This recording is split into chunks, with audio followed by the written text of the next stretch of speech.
Hey guys, so we have our virtual lesson for today for 11:18, and this is for government 5th period. So things to do, we have our daily 5 W's, our questions that we answer every day in this class. Just a reminder, you need to finish up your assignments that we've already gone over in the previous 3 classes about this unit so far. You need to keep on checking Google Classroom. It's very important that you go look there. And you need to take notes over this, so when this stuff comes up on a test, you can study for it, and then you can ace it. Okay, let's get on to our virtual lesson for today. Okay, so these are our 5 W's for today. And you know what I say, I've said probably, however long the NFL season's been in session. A W a day keeps the Jets away. They don't win, so you're good if you if you do that. So today ours are what makes a good president. I'm not looking for a lot. I'm just asking, what makes a good president in your mind? What should a president do? We've talked about so far. We've talked about George Washington. We've talked about John Adams. We talked about Thomas Jefferson. And George was, what do you do as the office of president? How do you start it? John Adams was, what do you do when you lose re-election? What do you do? Thomas Jefferson, if you're a hypocrite, how does society view you now? But some others are, what makes a bad president? Same thing. Don't give me detailed examples if you don't want to.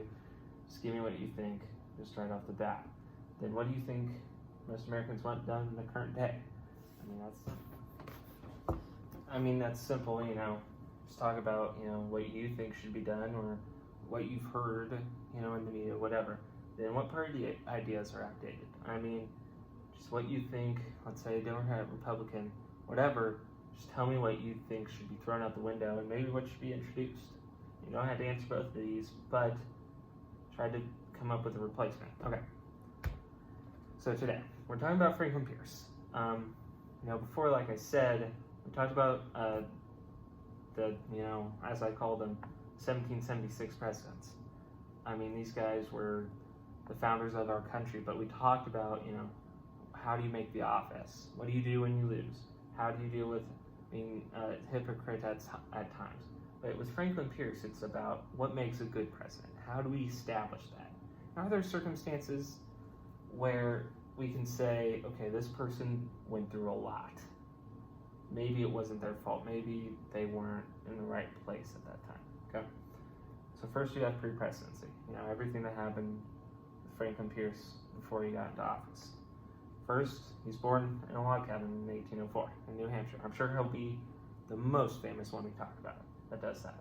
Marries this lady, James Mean Appleton. They have 2 kids. They both, the first 2 kids die early, both before the age of 4, and their other son lived past that.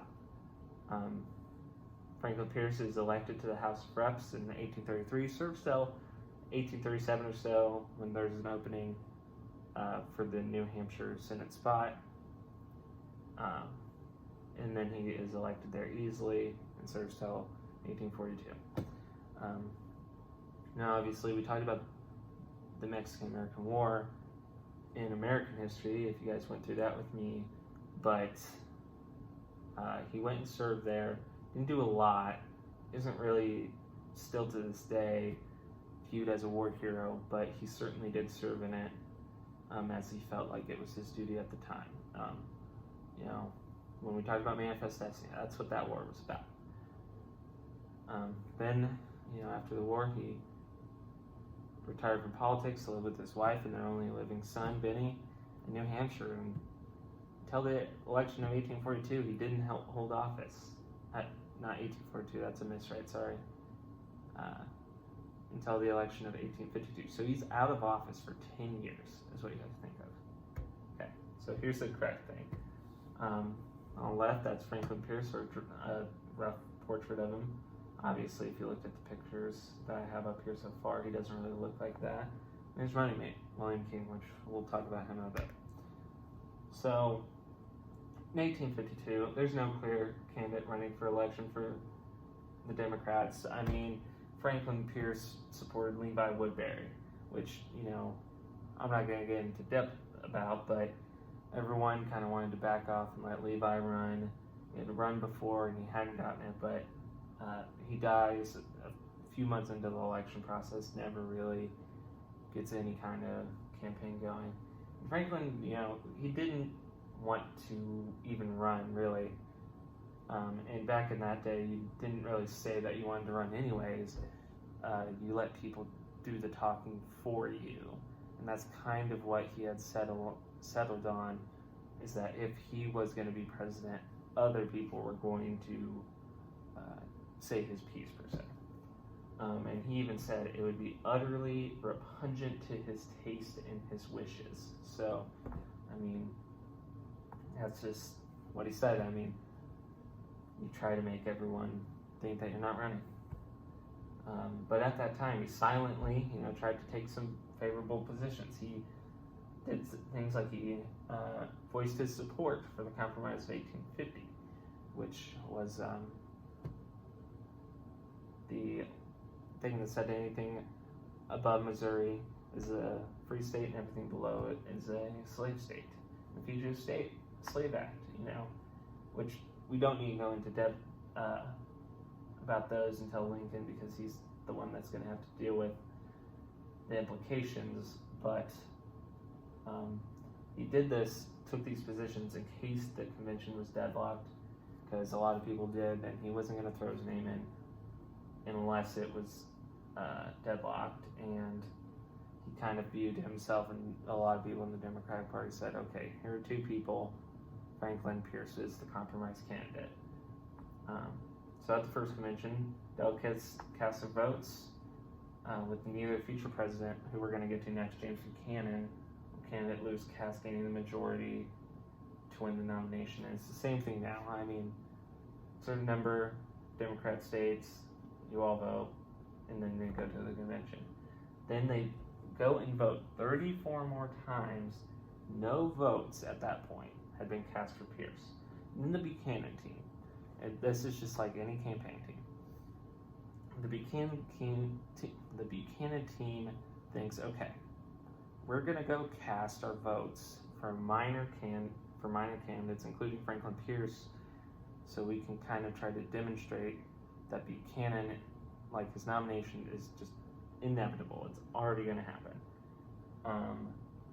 So, as you're switching, you think, oh, well, if I switch, then I'm going to switch to Buchanan, whatever.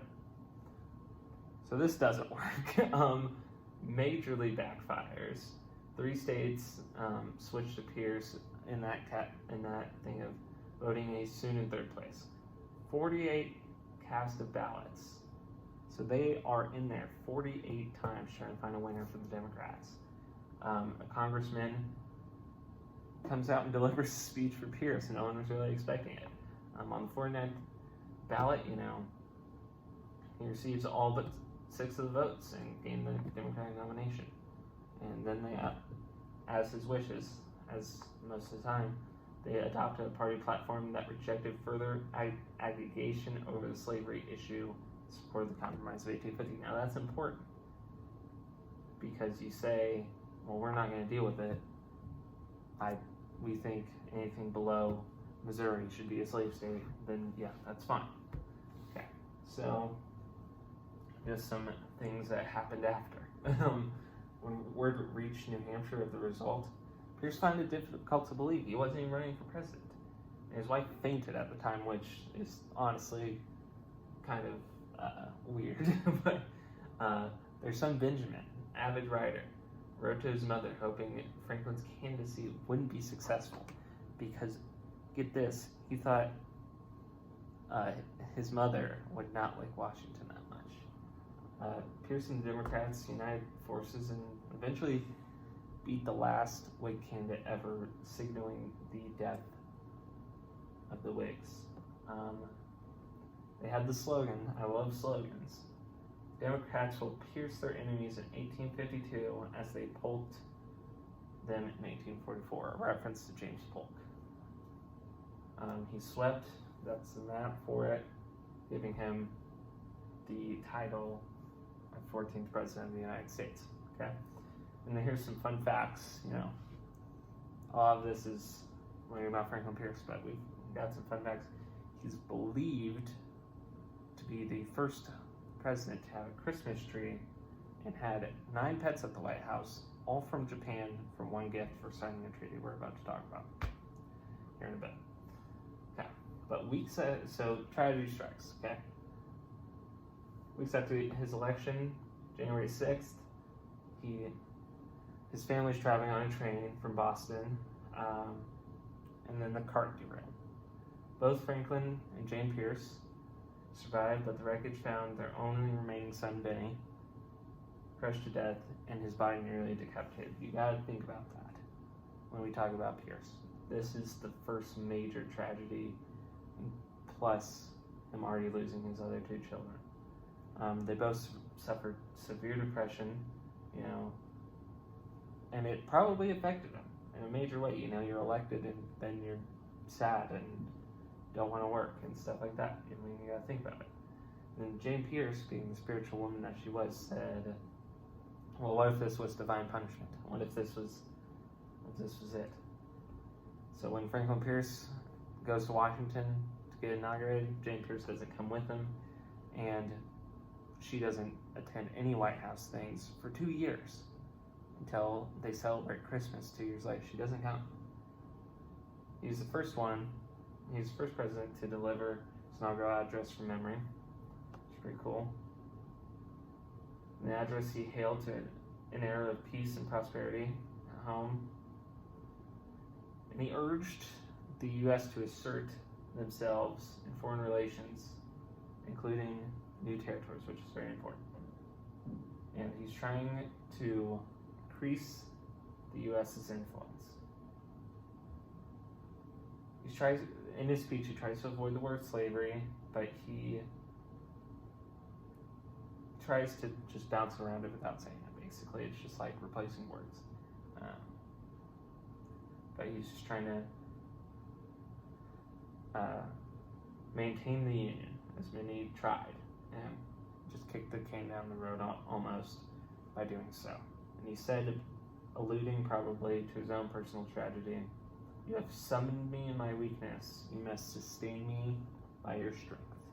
Okay, so now let's move on to the presidency part. All right. Second major tragedy of this presentation, and there's other stuff about him, but these are the main stuff. Pierce sought to unite the Democratic Party, many of which didn't support his candidacy. I mean, you're talking, let's go back to the last Democratic primary, okay? Joe Biden and Bernie Sanders are the leaders of it, right? And then they go, well, we need a compromise candidate. We don't like him. So they go with someone like, Andrew Yang. And they're just like, everyone's like, well, I didn't really like you during the primary, and I don't like you now. So that's kind of what happened. And what he tried to do, which was admirable, he tried to find people across the party to try to make all sides happy. But ultimately, when you do that, you don't satisfy anybody, because you're dividing everything. Fun fact, Jefferson Davis, future Confederate president, was the Secretary of War. His Secretary of War. But tragedy I was talking about, his VP, William King, died a little over a month into Pierce's presidency. They never even met. And there was no law to replace a vice president. And honestly, no one knew what to do, so he just didn't have a vice president. That's just what happened. Okay, first major event of his presidency. All this happens. Son dies, vice president dies. Okay. He signs a Wisconsin purchase.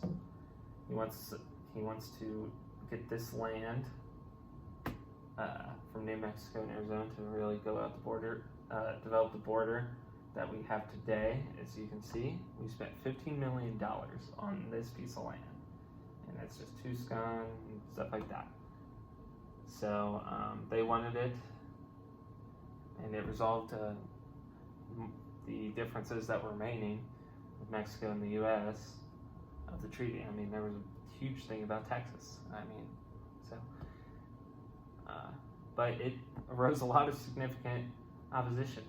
Anti-slavery politicians said that it was trying to explain expand slavery because that's going to be a slave state according to the 1850 compromise.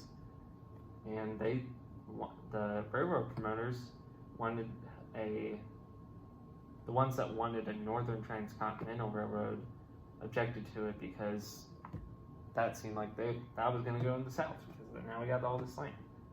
So nothing happened, but the Senate ratifies it, but cuts it to $10 million. So, I mean, it's important, but everyone's pissed at Pierce now. Then the Treaty of Kanagawa. Okay, this is where Pierce got the pets. he signed this treaty, got 9 pets out of the deal. So I feel like even the results of this treaty don't matter as much as 7 teacup dogs and 2 birds.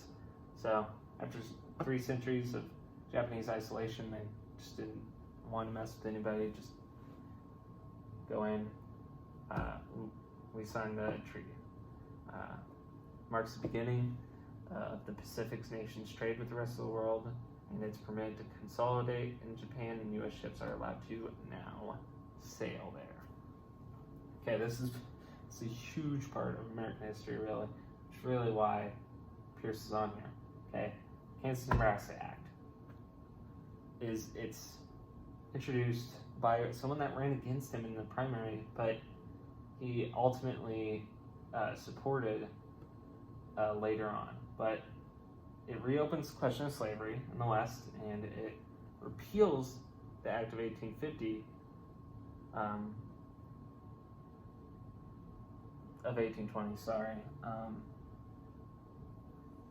But it organizes Kansas and Nebraska territory on the basis of popular sovereignty. So you have to think of, they're talking about, oh, well, we don't want to touch it. We like the current compromise. We like the current state. And we're going to, but then they're saying now, during his actual presidency, actually, we think the state should decide. So he actually dislikes the proposal, and he thinks it's going to create some national controversy, but he thinks some people are going to block his appointments to other things in government, so he's like, all right. He signs it, and he's a huge advocate for it. He's pressuring people. He's acting like nothing because they're going to get done if he can't sign this now. But it organizes them. But then they can decide whether to permit slavery when they apply for statehood. So they can say, I want to be a slave state, I want to not be. And it outlaws the compromise of 1820. Okay. Then, but something that you should know, the anti-slavery politicians were just pissed. Southerners assumed Kansas would become a slave state, Nebraska would become a free state, and Kansas is right here, Nebraska is right there. Nebraska above Missouri, Kansas below it, roughly. So you can understand why everyone's mad about that, especially when we're talking about this time, because everyone thinks if the amount of senators that there are outweigh each other, then slavery is going to be outlawed, and the Southerners don't want that. Okay, part 2 of this. Senator Douglas thought it would sell the divisive issue of extending slavery because it puts it up to states, not the national government's job. This is a huge problem in government that we have to learn about. It's people want states to decide, but when states decide often, there is a problem of disconnect with the communication of the national government. But here's the stuff I was talking about. It starts provoking violence in Kansas. This is insane because it starts bleeding Kansas because people are going there and they're fighting because they want to kill everybody who's not on their side. And again, Pierce personally lobbied them, the Democrats, to support his bill. And people were just mad at him because Douglas introduces the bill, but Pierce is the one that has to pay for it because he's the president at that time.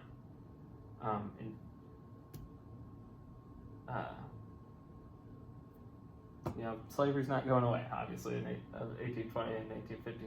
But Douglas thought by this law this would launch him into the presidency after Pierce was there. He thought he could run on it. He thought he could be like, all right, I made the Kansas-Nebraska Act. I'm pretty cool. I'm going to get into office. So, okay. Then that leads to Bleeding Kansas, like I said. It lasts for 5 years until Pierce eventually sent some people at the end of his presidency to end it. But it emerges from that debate. Should slavery be illegal in Kansas? A lot of people think this is the precursor to the Civil War. There's a lot of fighting, and honestly, they're probably right. Showed the unrest in the country. You know, we talk about unrest right now, but the violence isn't happening like Bleeding Kansas. People aren't fighting mass, and there's not armies in certain states causing this havoc. Again, Douglas thought it was gonna launch him into the presidency, and he almost got there in '56. And Pierce tried to help him, but that wasn't going to happen because Douglas actually stepped out of that race, as we'll learn, because he thought he could get it the next year versus Lincoln, but obviously that didn't happen. But because of this, Republican parties formed. Jackson, Michigan, if you're curious. Membership said composed of Whigs, which was the previous major party, the Free Soilers, which united against the previous president, Northern Democrats, who were all pissed off at the passage of this law. They were concerned with the prospect of expanding slavery. They did not want it. They said no. And along with their political diversity, it also said, okay, we've got Protestants, we've got factory workers, we've got professionals, we've got businessmen, we've got farmers. And after 1866, after the Civil War, they have former black slaves. Okay, another thing of Pierce's presidency, the Austin Manifesto. This is written by a diplomat, and it suggests that the United States say, okay, well, if Spain isn't going to give us Cuba, then we're going to go to war with them, like we did Mexico and Texas. We're going to say that, you know. Pierce wanted to annex Cuba, but saying, we're going to fight you if you don't give us what we want, then that's pretty dangerous. But in other news, at this time, the Whigs continue to decline in power because their thing is outdated. And like we kind of talk about in American history, you know, they can't decide on slavery. They can't come together as a party at all. So this is the beginning of the Republicans. They get to the House of Reps 44. Okay. Then we get to the election of 1856. You know, Pierce thinks he did a bang-up job. He thinks he did a great job. He thinks, all right, I'm going to get renominated. I'm going to win the thing, but ultimately not to be. Even the Democrats did not like him. They were all divided on him.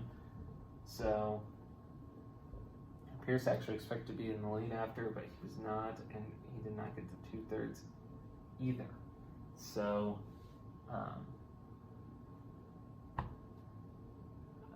they go to deadlock again, like last time. So he's going through this. Eventually, he sees that he's not going to win, so he throws all of his support to Douglas to prevent James Buchanan from becoming president. When Douglas eventually gets out, like I said, because he thinks he can get it later. But this is a weird move. So they're not renominating him for him to lose, but so they're like, okay, fine. We'll soften the blow here. And they select John Breckinridge as the VP candidate in response. And this is the only time in American history where an active candidate was not put up for the second term. Others have tried, but all of them that weren't reelected by their party are actually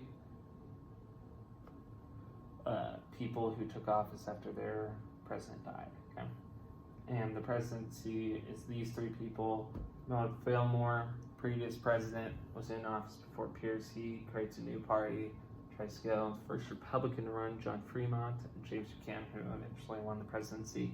Which really, if we talk about this for a minute, it's very odd that the country sees a Democrat and says, we don't like the way they're doing things. But then the Democrats say, okay, well, we're going to nominate a new Democrat. And they're just like, all right, we forgive you, which isn't exactly how it went, but, it's very odd when you think about it. Okay, what happened after his presidency? What's next? Okay, after leaving, they remained in Washington for a few more months and stayed as Secretary of State at the time. James Buchanan comes in office. He replaces all of the people that Pierce put in office. He's like, well, this is tough, so I'm going to put everyone else in. But Pierce goes out of office and he says, we need to be calm. We need to not say that we're going to abolish slavery. We don't want a civil war.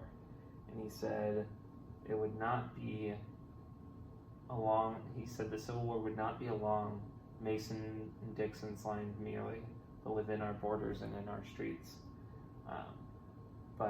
So that happens, and then 1860 approaches, 4 years after he's out of office, and James Buchanan's going to run again.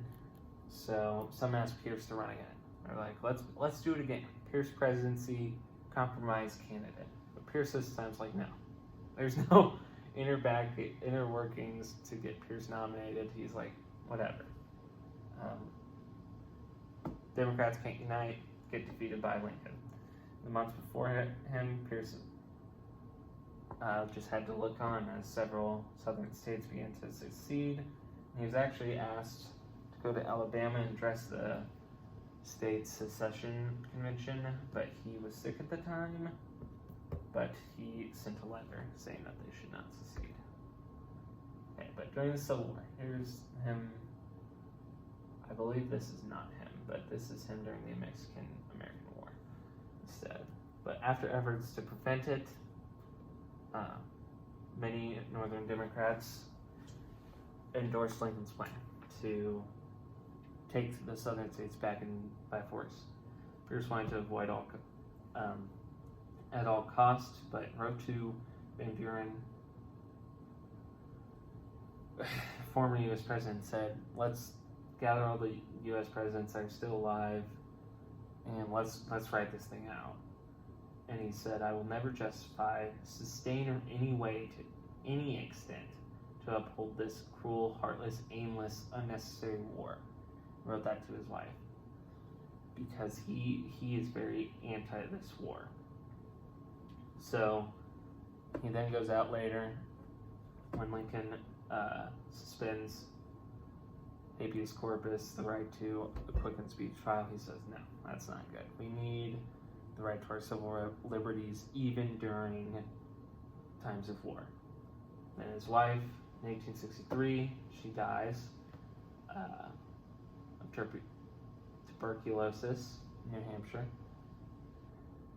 So that happens in 1863, and then 1864, his friend Nathaniel Hawthorne, he's a famous author, he dies as well, so that's two more tragedies that he has to deal with at the latter half of his life after his presidency.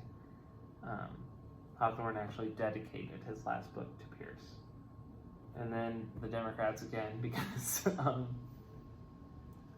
they do this, they tried to be like, hey, Pierce, want to be compromise candidate for 1864? And he kept his distance. He said, no, I'm not doing that again. And Lincoln easily won that.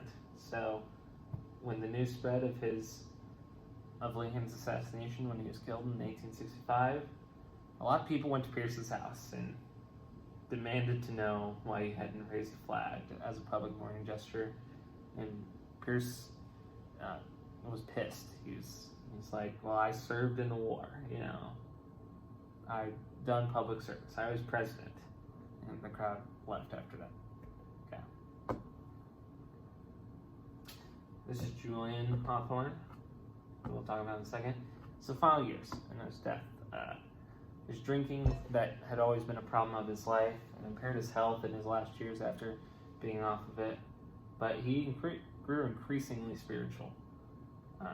During this time, he used his power to improve the treatment of, President Davis, who was now a prisoner in Virginia. He had lost the war, and now he's a prisoner. Confederate president, to be clear. He also offered help to Hawthorne's son, as well as his nephews, because he had no living kin that were direct to him.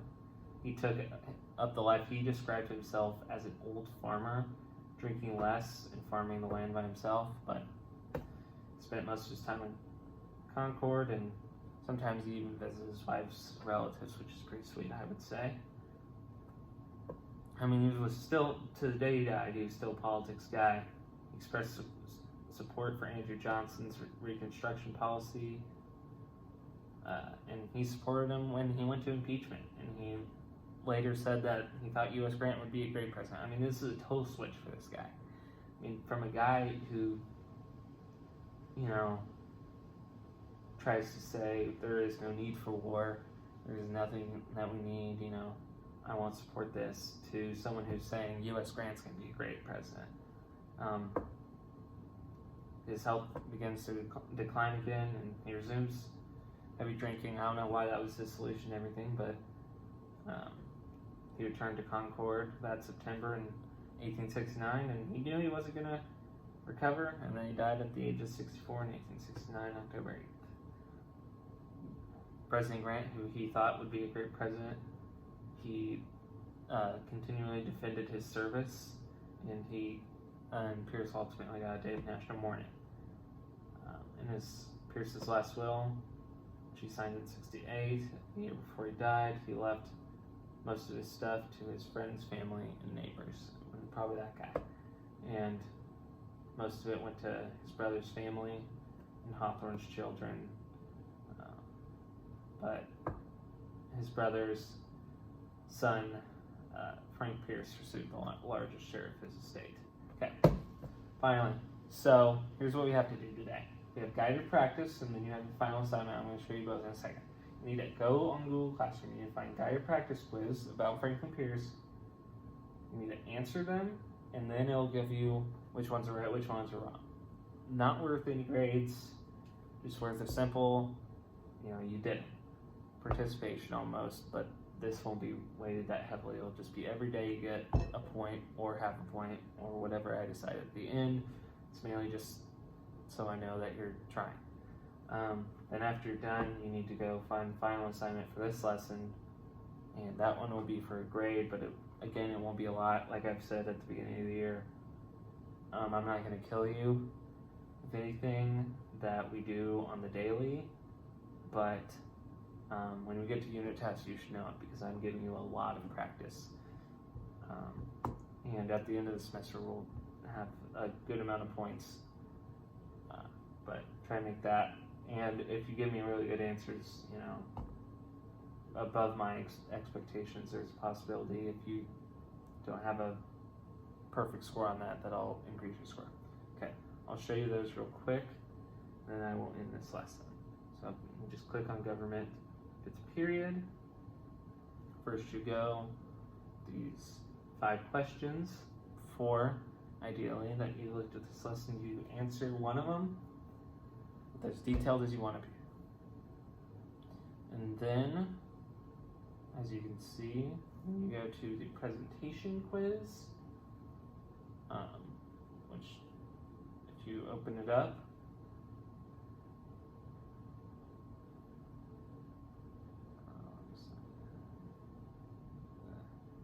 it'll look like this. I'm not going to sign in, but it'll look like this. And then, if you go to the final assignment, it'll look something like this. And I want good answers here. I mean, I'm only really going to score 2 or 3 points, but to get it, 2 or 3, you need to just tell me why on your answers. Some of them I'm not looking for a lot, but just try your best and try to give me a good answer, okay? That'll be it. Keep checking classroom, keep being diligent, and keep studying. We're not going to have the end of this lesson for a while, but I'm going to try to provide you with review sheets for each period that we go over for the crisis presence, because we need to know it, okay, for future units. So, and I'll see you tomorrow for the next